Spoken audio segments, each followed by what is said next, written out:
Hi, I'm Rasheed Ogunlaru, coach, speaker and author. I want to talk a little bit about goal setting. As one of the things that comes up a lot in my work as a coach, and on paper my job as a coach is to help people to move forward and to set goals and to achieve those goals. But actually, in truth and reality, my job is to really help people to arrive at peace with themselves and peace with life and to embrace life, and that's where the magic happens and where life is in flow, and where we're no longer resisting life, but we are being life, we are life, we're at one with it. So the question is about goals is whether to have them, whether to hold onto them, or whether to let go to them. Do you want to have them? Do you want to hold them? Do you want to let go? And the probabilities, depending on where you are in your life, will depend which of those is most apt, and at different times they will all have a place. You might be at a point in your life, or there might be circumstances in your career or in your relationships or in your business where actually having some goals is important, because you know what the goals are, what your boss wants, or the goals are what the business needs in order to have that clarity in terms of what it is that you're moving toward. If you're going to have goals, the important things about goals is, are they your goals? Are you aligned with those goals in your career or in that organisation and that business? If you're not aligned with those goals, sooner or later you and those goals and you and that business or that career are going to part company. And sometimes that's the way of life too. So first of all, ask yourself, does that situation that you're in hold true to you? Is the environment that you're in, is the work that you're in, the relationship you're in, the career you're in, the business that you're in, and its goals at one with yours? And sometimes there might be that little bit of an alignment. Actually, this is what I am, this is who I am, this is what's really meaningful for me in my career, and these are the goals that are true to that. So ask yourselves, what are the goals that are really true to you, and to set those goals.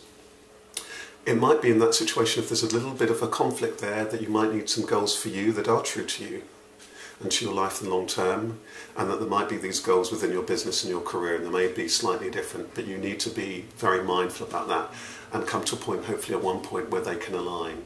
And then all the things about goal setting that you may have read, all sorts of places, may well be true, that they may need to be very clear, coherent, specific to what it is that you're doing, and broken into chunks so that they're actually manageable, and you've got the right tools and the resources and the right support to kind of help you, and to ask others for advice and support to help you with those particular goals, and to give yourself credit along the way, and to stop and review along the way, because very often we lose track, or the world changes. Remember, goals aren't stuck, they vary. What you want, the world, the environment, the economy, all of these things will change and shift, so your goals will probably need to shift there.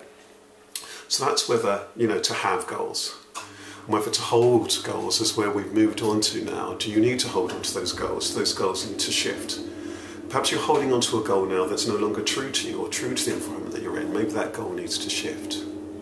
Do you really need to hold so fast to it? I often say that goals are a good thing to have, but not to hold too fast to for those reasons, because things do change. What's really important to you may well change.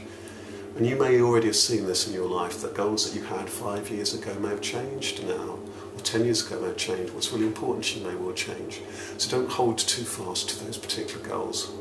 And in fact, you might get more deeper insight in terms of your true goal of being truly yourself by not holding too fast to them. That brings us on now to the last point in terms of to let go of. Are you at a point where it's time to let go of those goals?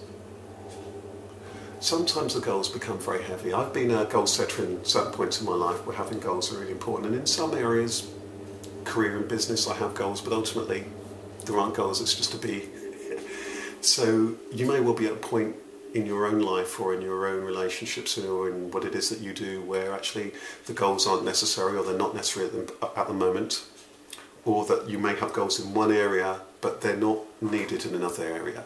So be mindful. Sometimes you may well get to this space of just letting go of those goals, and that can be very, very powerful. And that's not to say that new goals may not come in at another point in the future, but it can be very potent just to let go. To let go of those things. Because very often what it is that you ultimately seek is beyond goals. Remember, the goals is just the kind of marker. It's just a marker. And perhaps if you have a very specific goal to be a particular kind of thing in your life, in your career, in your relationships, is that something that you actually need to work toward? Or is that somewhere that you can actually start from? embody it, embrace it, be it, embed it. Work from that space. Make that who it is that you are. Make that what it is you're about. So everybody you meet from that particular space of joy, love, peace, contentment, of being that. And that can relate in any area, your work, your career, your business. Be that, embody it, be it. Take care. Thank you very much for listening. I hope that's been useful for you. Take care.